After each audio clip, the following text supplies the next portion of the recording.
নমস্কার বন্ধুরা, আমি পারমিতা। আমি আজ এসে গেছি বারাসাত ঠাকুর প্যান্ডেল দর্শনের দ্বিতীয় পর্ব নিয়ে। গতদিনকে আপনাদেরকে দেখিয়েছিলাম বারাসাত ঠাকুর প্যান্ডেলের বেশ কিছু সুন্দর সুন্দর প্যান্ডেল। আজ দেখাবো বাকিগুলি। লাস্ট দেখিয়েছিলাম আপনাদের কৈলাস। এরপরে আমরা চলে গিয়েছিলাম এই প্যান্ডেলটিতে। এই প্যান্ডেলটিও ছোট্টর ওপরে বেশ সুন্দর ছিল। এর ডিজাইনও ছিল খুবই সুন্দর। মণ্ডপের ভেতরে বিভিন্ন রকমের কারুকার্য করা ছিল ভেতরে।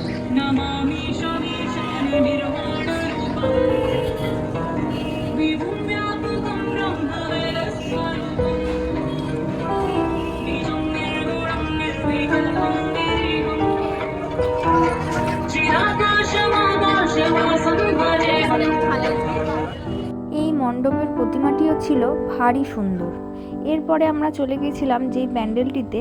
এই প্যান্ডেলটিতে বিভিন্ন রকম গাছের পাতা, যেমন সুপারি গাছের খোল, খেজুর গাছের পাতা ইত্যাদি দিয়ে আমাদের ছোটোবেলাকার বইয়ের বিভিন্ন ছড়া লেখা ছিল। তার মধ্যে ছিল দামোদর শেঠের ছড়াও, যেটা আমার দেখতে খুবই ভালো লাগছিল। আর উপরটাতে কাগজের ফুল ও বিভিন্ন রকমের লণ্ঠন টাইপের তৈরি করে ঝোলানো ছিল। এক কথায় এই প্যান্ডেলটিও খুবই সুন্দর দেখাচ্ছিল। এরপর আস্তে আস্তে প্রতিমার দিকে এগিয়ে গেলাম। এখানকার প্রতিমাটিও খুবই সুন্দর, অসাধারণ। প্রত্যেকটি প্রতিমাই খুবই সুন্দর। এরপর আমরা যেই প্যান্ডেলটিতে গিয়েছিলাম সেই প্যান্ডেলটিও বিশাল বড় একটা মাঠের মধ্যে নির্মিত ছিল। এই প্যান্ডেলটি সম্পূর্ণ বেতের তৈরি ছিল। কি আশ্চর্য না, দেখুন দূর থেকে কত সুন্দর দেখাচ্ছে। বেত দিয়ে বিভিন্ন রকমের লণ্ঠন তৈরি করে উপরে ঝোলানো ছিল। এটিও খুবই সুন্দর দেখাচ্ছিল। ভেতরে ঝাড়বাতিটি সম্পূর্ণ বেতের তৈরি। ভাবা যায় এত সুন্দর ভেতরটা, কি বলবো। আর উপরগুলো দেখুন কি সুন্দর, ব্যাঙের ছাতার মতো, আর মাঝখানে একটা লাইট লাগানো, খুবই সুন্দর। সমস্ত কিছুই বেত দিয়েই তৈরি, ভীষণ সুন্দর দেখাচ্ছিল। এখানকার প্রতিমাটিও ভারী সুন্দর। এক ছাঁচের উপর দুই পাশে ডাকিনী যোগিনী, মাঝখানে মা বাবার বুকের উপর দাঁড়িয়ে আছে। এরপর আমরা চলে গিয়েছিলাম একটা মেলাতে। এই মেলাটিতেও বড়দের চড়ার জন্য অনেক রকমের রাইডস ছিল। তার মধ্যে আমরা ঠিক করলাম ডিস্কোতে একটু চড়ে নেওয়া যাক।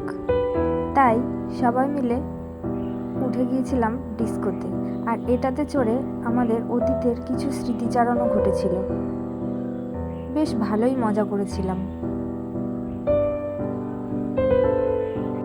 যা ঘোরাচ্ছিল, মাথাটা ভালোই ঘুরছিল নামার পর।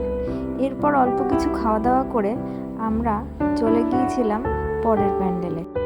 প্যান্ডেলে ঢোকার মুখেই ছিল গণপতি বাপ্পার এক সুন্দর মূর্তি তৈরি করে রাখা।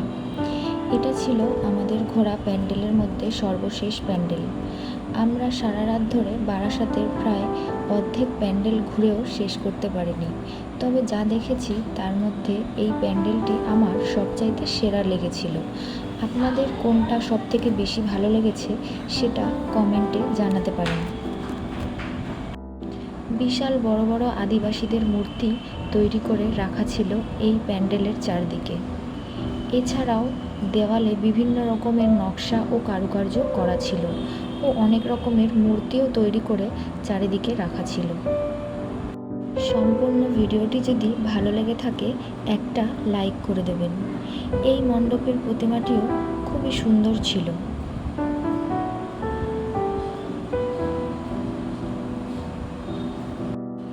এখানকার প্রতিটা প্যান্ডেলের মূর্তি অপূর্ব সুন্দর।